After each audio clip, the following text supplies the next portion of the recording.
What you're about to see aren't Photoshop edits. They're AI-generated portraits of me, my friends. Let's have a look.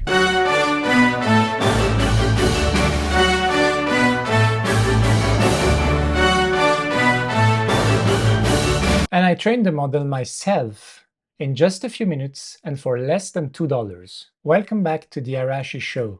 Today, we're stepping into the future of media. With just a few photos of yourself, you can train an AI model to generate realistic pictures of yourself in different outfits, styles, or moods. And the best part, it doesn't require any technical knowledge or coding. It just requires a few pictures of you and $2. You've probably seen some apps and websites that charge you a monthly subscription to generate such type of pictures. No more, my friends. You're with me in good hands. I mean, who needs a subscription to generate just a few pictures of you on the fly for your needs, probably for your social medias or your own vanity? Yes, you can generate great pictures of yourself without ever stepping in a studio. And the best part? Its generation costs only a couple cents. We're going to use Fast-Flux Training on replicate.com to do that. Here's all you need. 10 or more photos of yourself in different outfits, different styles, different angle, well-lit pictures, and try to have different facial expressions as well. The more picture, the better. Second, you'll need a trigger word. This can be your first name, for example. And third, you'll need a Replicate account and a credit card. But don't worry, it won't cost much. The training costs will depend on your settings. For mine, it was about $1.30. Pretty affordable for a personal AI model. Okay, now let me show you how it's done. This is not a tutorial, so we're gonna just cover the basics, but it's pretty straightforward and you'll find all the information you need in the description. First, you'll go on that page for which you'll find the link in the description. This is where we're gonna train the model. There are 4 things to do.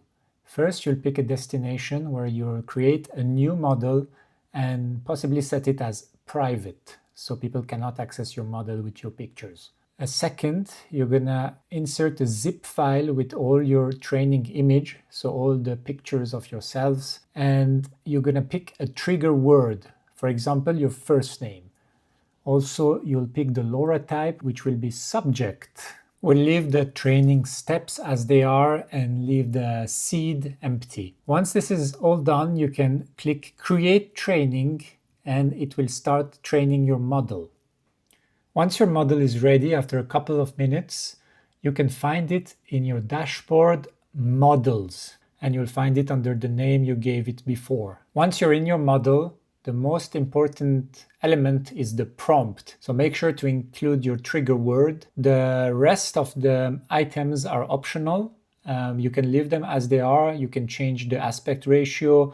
You can change the number of outputs, the number of inference steps. All the other parameters such as guidance scale and output quality is something you can play with, see where you get the best results. Once you're ready, click Run, and you'll have your results on the top right in a very short amount of time. Now here are a few examples of prompts I tried. A professional portrait of Arashi wearing a nice royal blue suit with soft natural lighting, blurred city background, and not too bad. Second, a portrait photo of Arashi dressed as a rock star and singing on a scene. I'm a rock star now. Third, a cinematic portrait photo of Arashi at golden hour. And last, a portrait photo of Arashi dressed as a chef, background of a restaurant kitchen.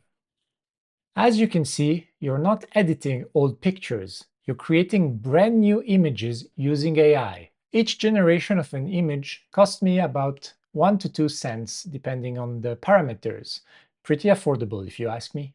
For all the pictures I've generated, I found them pretty good, and I'm honestly very surprised by the results, given that I've really uploaded pretty basic selfies of myself. I mean, obviously, if you put more effort than me into this, but what can I do? I'm lazy sometimes. You can get some amazing results.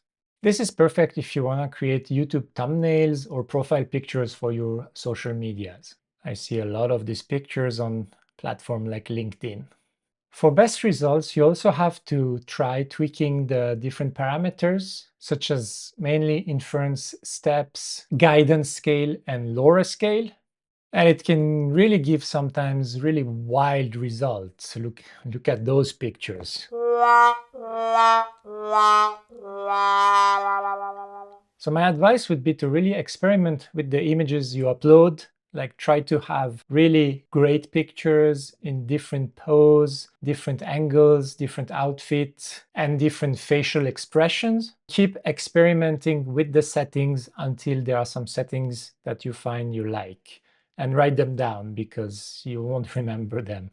Do you have great ideas for using these tools? Put them in the comments below, right here, the comments. I hope you enjoyed this video. Hit like and subscribe. That will help my video reach other people just like you.